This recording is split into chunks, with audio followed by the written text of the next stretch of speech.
Welcome to Hive Live. Today we're celebrating International Women's Day. To mark this special day and to show my appreciation for the fact that she's found more than 30 different ways to introduce me already this season, we're turning the tables and giving her her very own introduction, just this once.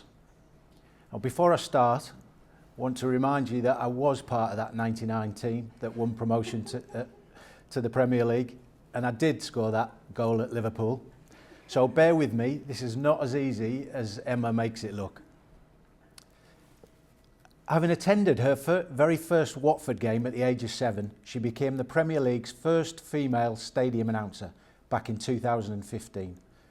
From there, her career's gone from strength to strength.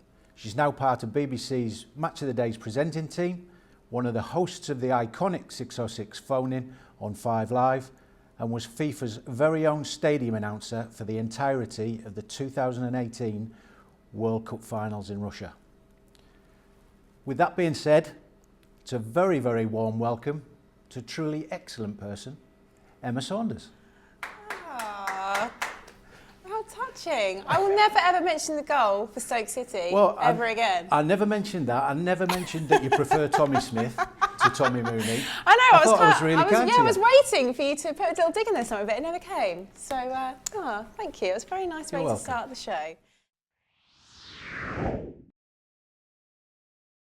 Well, so let's get things started by meeting our two guests today. I mean, our first guest is someone that we saw all of about 2 minutes ago, but now back in his much more familiar role as our resident studio pundit and one half, of course, of our matchday commentary team.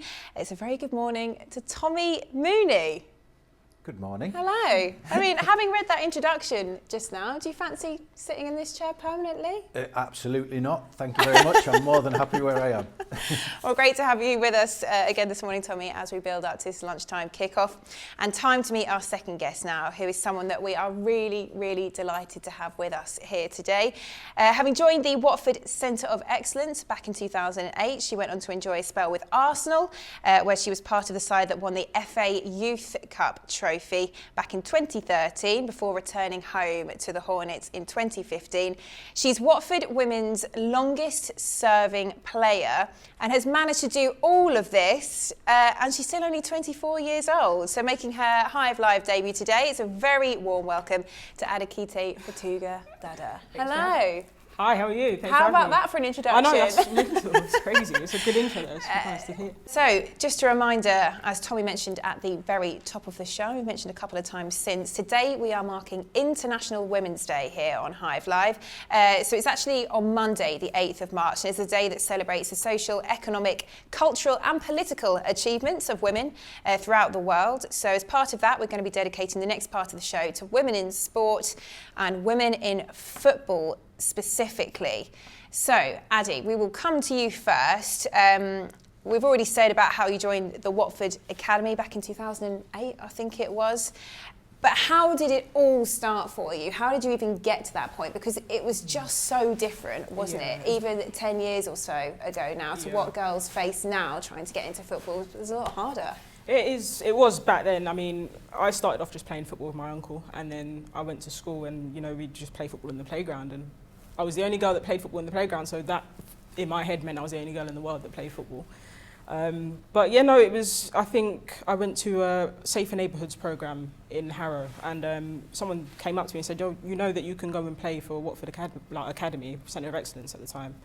And I literally had no clue what they were talking about. How old were you, did you say, when that happened? Ooh, I was probably about 11, right. 10, 11. And you just didn't know these things even existed at that point? No, literally no clue at all. I didn't know of any female players at all. I literally just played football. That was about it. Yeah, so at which point did you suddenly start to think, wow, like I could actually go on and be a professional women's football player?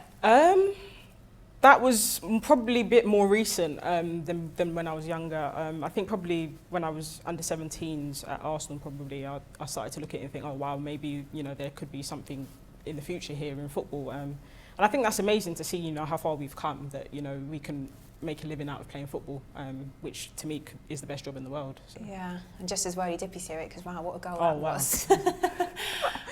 Wow, set piece specialist by the looks I've of never it. scored free kicks in my life until then. Now I scored 2 in one there game. There we go. What was the attitude of your friends and family, though, when you did start to really pursue this seriously? When I started to pursue it seriously, I mean, there was a game where, FA Youth Cup actually, where my mum, she came along, and I think that was probably the second game that she'd ever been to, and I obviously couldn't see her in the stands, but my family were telling me that she actually cried when the national anthem came on. So I think that's when she started to take it a bit more seriously and start to believe in it a bit more. But I always believed, you know, that at some point I could go on and play for Watford first team.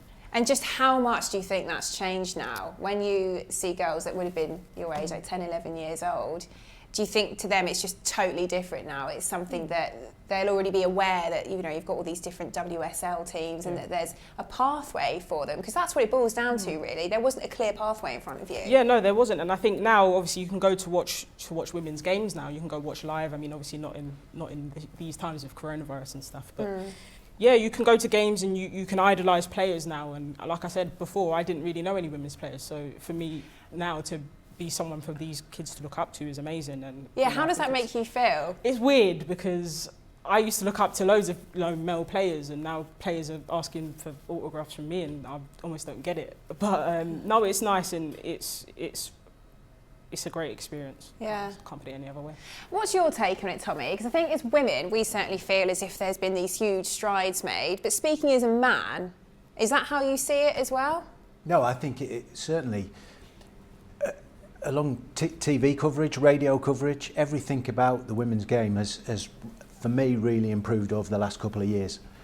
And to have female players in TV studios, I think that's always it's going to enhance the media side of it, and really that's what it needs. It needs to get more people to know about it sooner rather than later, and I think it's rising quite slowly, if we're honest, but still rising, and that's a positive. You've got daughters, haven't you? What was their perception of what you were doing for a career when you were playing? Was it ever something that they would think that they could do for themselves or not?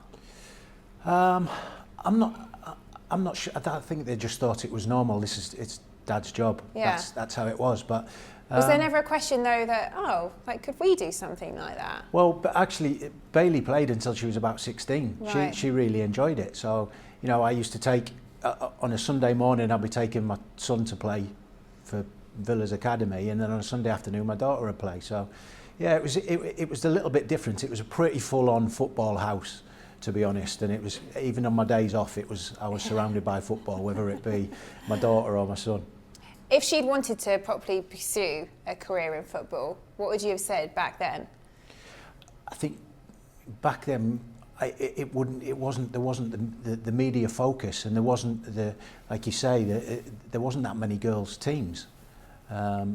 Bailey played in a local one with Noel girls, and they played on the same pitches, used the same dressing rooms. It wasn't any different to the boys under 16s teams. So I used to enjoy it. It was very, very different. But I've got to be honest, it took me a little while to get my head round my daughter playing football as well as my son and me. I was still playing at the time. What did Mrs. Mooney make of all of this? Is she into her football as well? Yeah, probably too much. She's surrounded by it, yeah. We've had Helen Ward in the Hive Live studio twice this season. Her stats are just something else. So her international stats for Wales, 94 caps, 43 goals. I think in her most recent time with Watford, 36 goals in 52 appearances. I mean, forget those stats putting her on a level with the men's game. She's out in front on her own. Do you think, Addy, she gets the recognition she deserves? Well, she showed me a message she got from Ryan Giggs once, because I think he got a stat wrong about her being the highest goal scorer in Wales history, and he got it wrong, as someone told him, and he gave her a little video message. Oh, really? I'm sure she wouldn't mind me saying that. Yeah. I hope he did that publicly as well.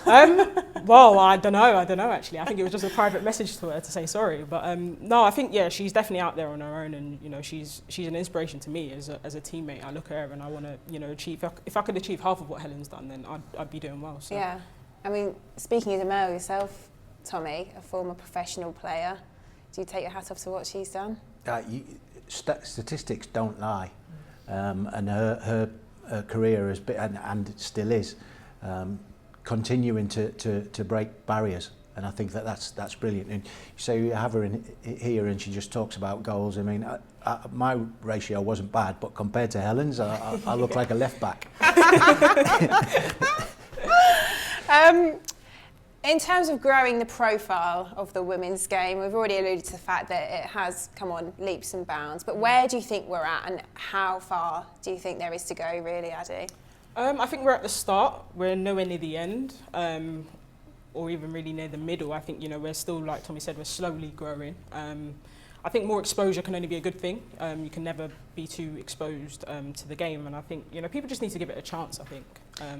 Yeah, how do we do that, Tommy? Because you see in different sports, rugby do it. I think with the 100 cricket this summer, they're doing it, these double headers where the women and the men play on the same days. You've got a crowd in there which is seeing two different professional sports going in front of them. More of that, or any further action you think would be really effective? Well, I think it started to take momentum before COVID, because there was the attendances were rising at women's football, whether that be club level or international level. The attendances were rising, the figures for TV games was rising. So, and I think it's more women presenters, get you a few more jobs. How's that?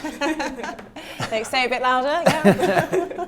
And I think it's a natural knock-on effect once people see the product, because the product's good. It's a good game of football to watch. It's not perhaps like it was frowned upon many years ago. Now the product's good, so they've got the product, sell it well. Yeah, we saw that. You thumping in free kicks from how many yards Well, out? Come down to Kings Langley on some Sundays and you might see some cracking goals. There we go. Good football. Right, time to bring in three more guests now to give their thoughts on women in football, but this time from a fan's perspective. So we are delighted to be joined by three Hornets fans. We've got Frances Lynn, Kate Lewis and Sophie Stutchfield. Hello, ladies. Hello. Hello. Oh, it's a shame you only get one day, isn't it, as Women, International Women's Day, because this is great having all the Golden Girls together. Right, one thing we all have in common is our love for football, our love for Watford, but I know everyone's story is going to be a little bit different. So, Fran, we'll come to you first. When did you first fall in love with the game and Watford? Well, I used to do a paper round in Apsley in 1977, and I was reading about this amazing team storming the 4th division. So that was when I started following Watford, and then I finally got to Vicarage Road in 42 years ago in 1979 to a game, and that was it. I was completely hooked. What about you, Kate? What's your background with supporting Watford? How old were you when you first got yourself to Vicarage Road?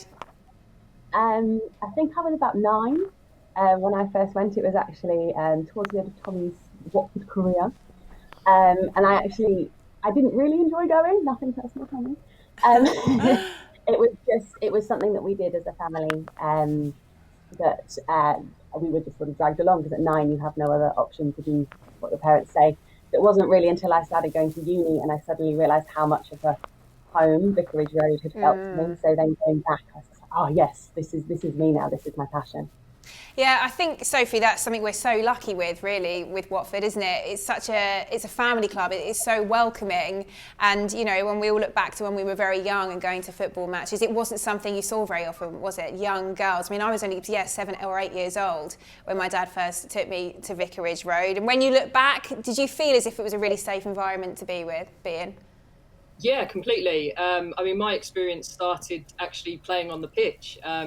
Back in the early 90s, Graham Taylor did a competition called Football Friends, and we used to play on the pitch while the players warmed up around us beforehand.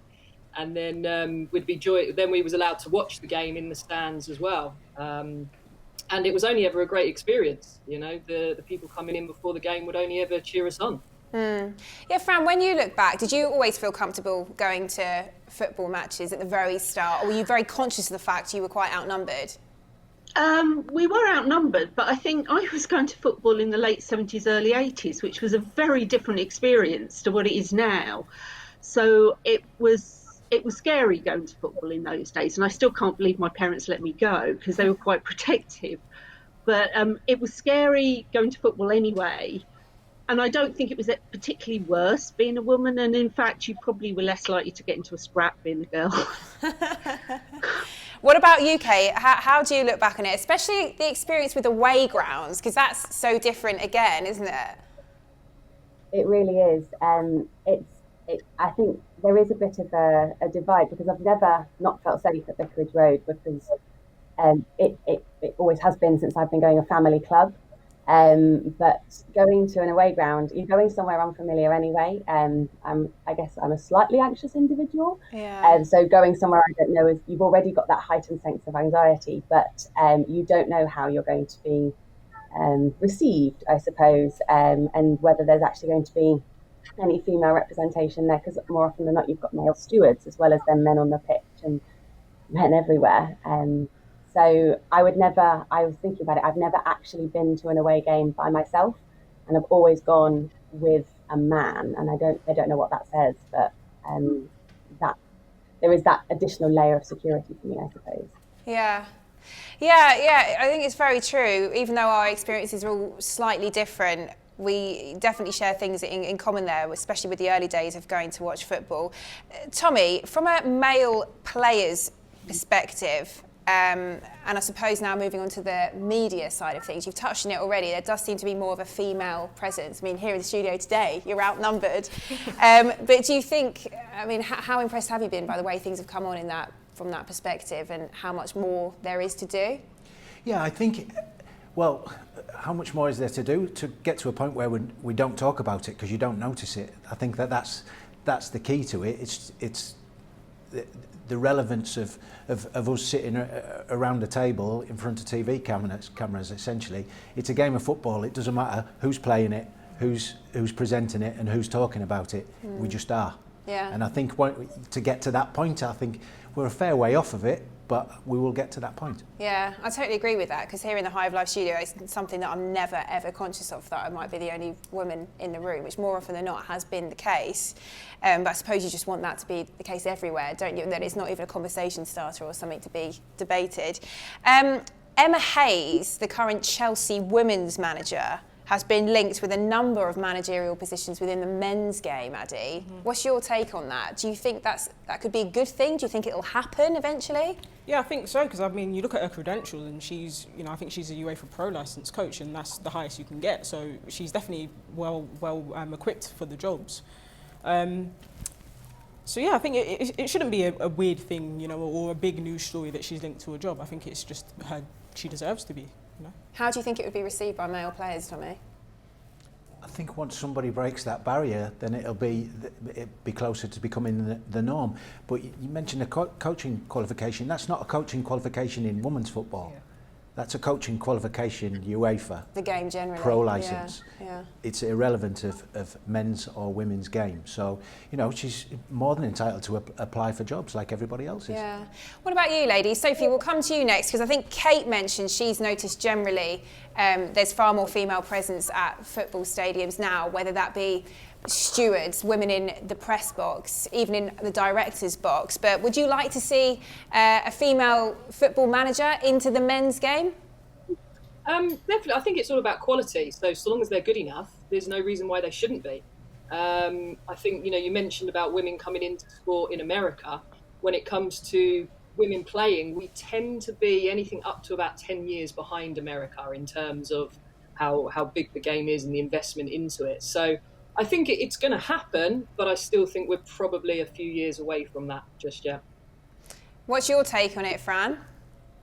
Yeah, I think hopefully it'll come. I mean, it's exciting that the strides that have been made, and certainly the women's game is a lot more visible now and a lot more popular.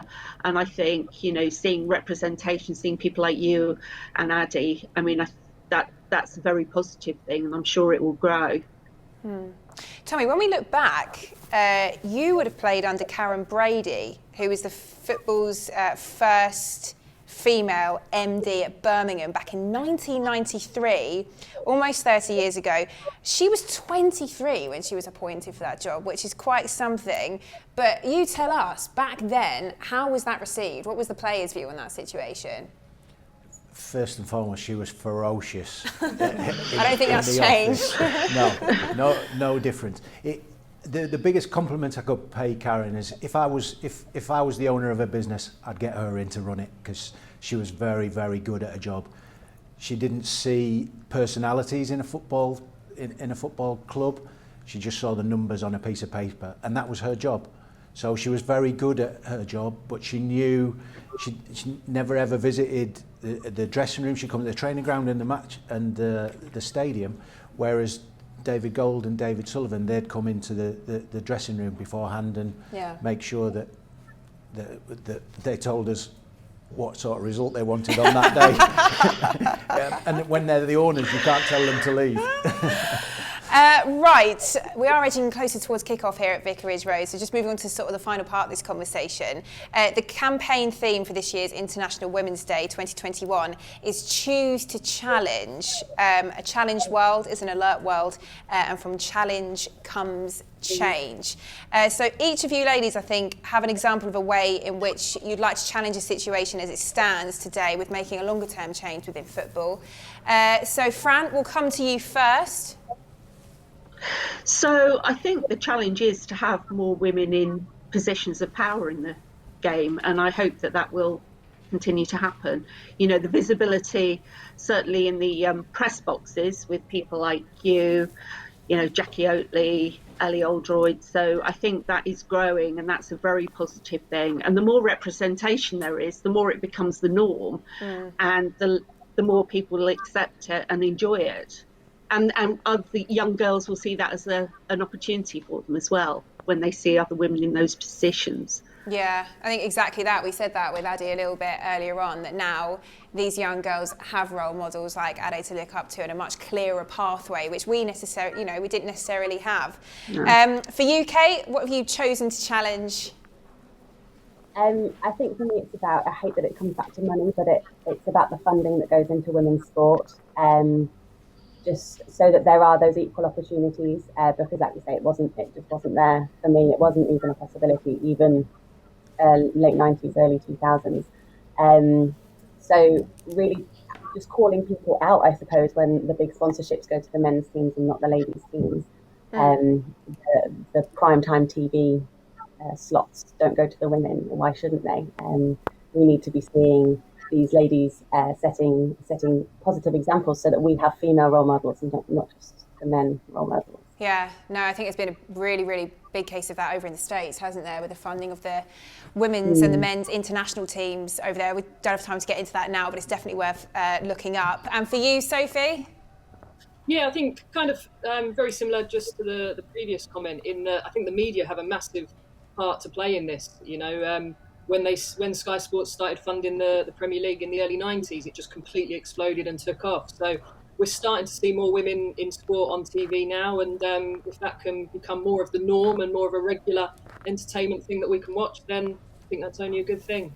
Certainly so. And last but by no means least, Addy, is there something you've chosen to challenge? I have. I've chosen to challenge, just viewers of football, just to not compare the two games. I think it's played with the same rules and the same kind of, it's the same game, but I think to view them through different eyes would be a good way to start. And it's a bit like Messi and Ronaldo. You don't want to compare the two, you just enjoy them both. Yes.